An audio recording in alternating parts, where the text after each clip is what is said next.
Greetings for the day, dear students.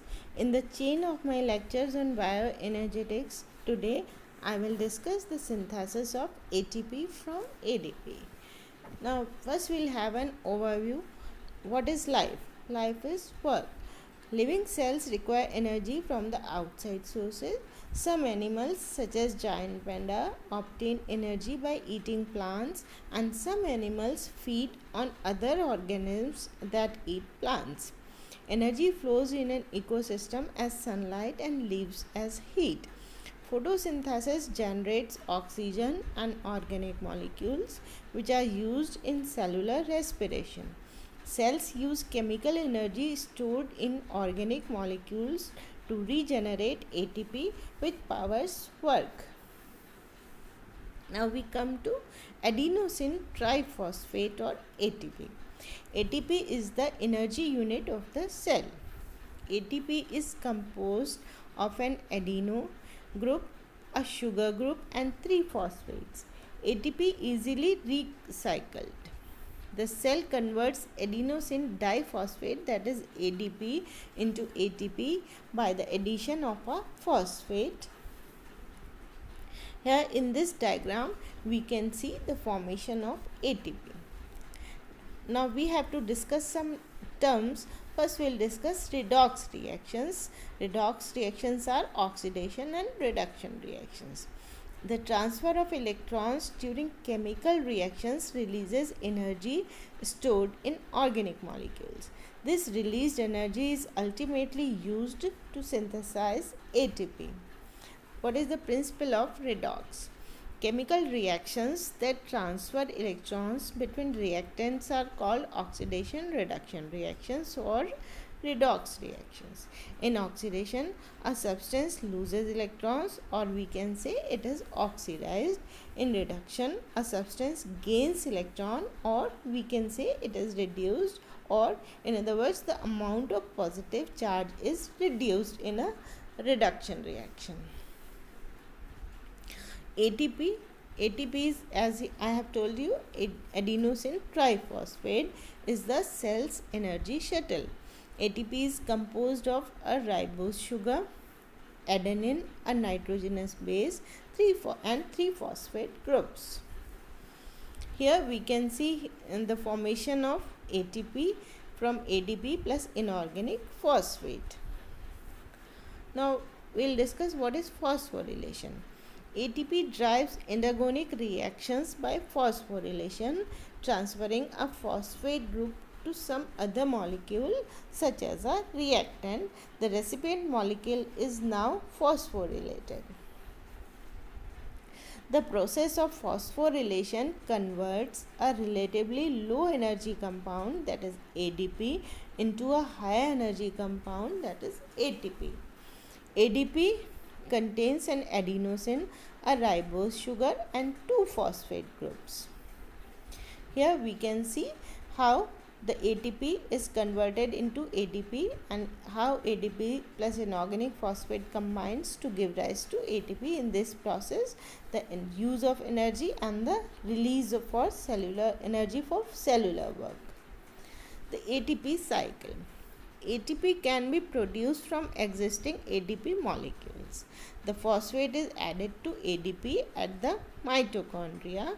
It requires ATP synthase, which is a protein complex in the mitochondria that acts as a molecular mill and converts ADP into ATP. Here we can see the inner membrane space and the mitochondrial matrix and the ATP synthase and how ADP combines with inorganic phosphate and is converted to ATP, and this takes place in the mitochondrial matrix. The regeneration of ATP. ATP is a renewable source that is regenerated by addition of a phosphate group to ADP. It requires ATP synthase and hydrogen ions from water. The energy to phosphorylate ADP comes from catabolic reactions in the cell, and the chemical potential energy temporarily stored in ATP can then be used to drive most cellular work. Now we have to see hypothesis on mechanism of ATP synthesis. ATP synthesis, it involves the hypothesis that F1, F0 and ATPase. Hypothesis on the mechanism of ATP synthesis in mitochondria. The first one is substrate level phosphorylation, that is coupling of ATP synthesis to an enzymatic reaction. As in glycolysis, we know it requires a high energy phosphate bond. Now the second one is stress membrane conformation. The evidence for this hypothesis is that differences in the membrane structure of mitochondria when provided substrate, that is pyruvate or not. Now chemoosmotic hypothesis, it was given by Peter Michael. According to this, hydrogen ion passes across membrane, powers ATP synthesis.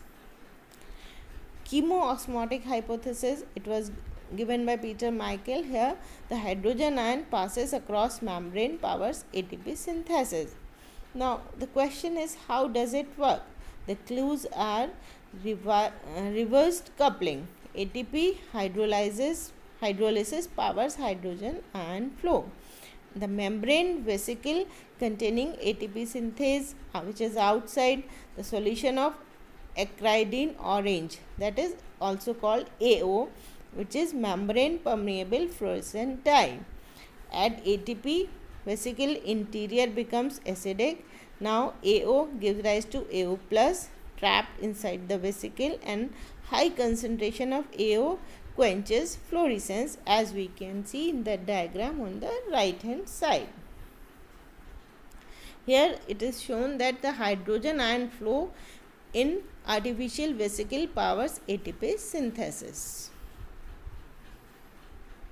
Now we can see uncouplers, compounds that permeabilize the mitochondrial inner membrane to hydrogen ion inhibit ATP synthesis and allow rapid oxidation of NADH and substrates like pyruvate. Now reversible oxygen exchange.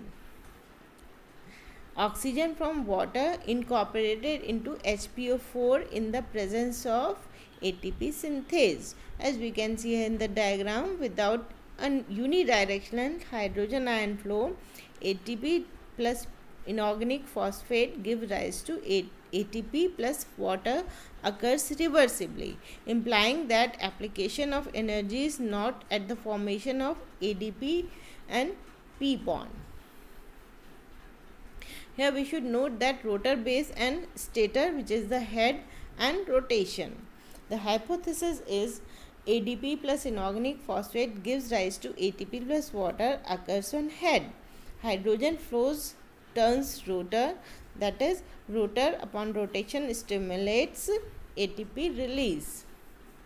Here we can see rotor rotation. In this figure, the observation system for the C subunit rotation in FOF1 is shown. Here we can see the movie of the ATPase model, mechanical part of the respiration. Here also we can see the mechanical part of the respiration. Now what is P to O ratio? ATP formed is equal to half O2, that is 2 electrons taken up by NADH and it is oxidized. For TCA cycle, early estimates per NADH 3 per succinate FAD 2. The best data is per NADH is 2.5 per succinate FAD. Now ATP from cytoplasmic NADH. Here we can see in this diagram electron input at complex second FAD, where we can expect 1.5 ATP to NADH ratio. There is a problem with NADH from glycolysis. Inner mitochondrial membrane is not permeable to NADH. So here I have shown the glycerophosphate shuttle in animals. Here it is shown the malate aspartate shuttle in animals and plants. Now to summarize, we can say that mitochondrial electron transport produces hydrogen ion gradient. The hydrogen ion gradient rotates the ATP synthase. ATP synthase rotation forces ATP synthesis, that is its release. NADH reducing power from cytoplasm must be shuttled into mitochondrion, and ATP to glucose ratio depends on shuttle and on FO. So this was all about the hydrolysis synthesis of ATP from ADP. Thank you. Have a nice day.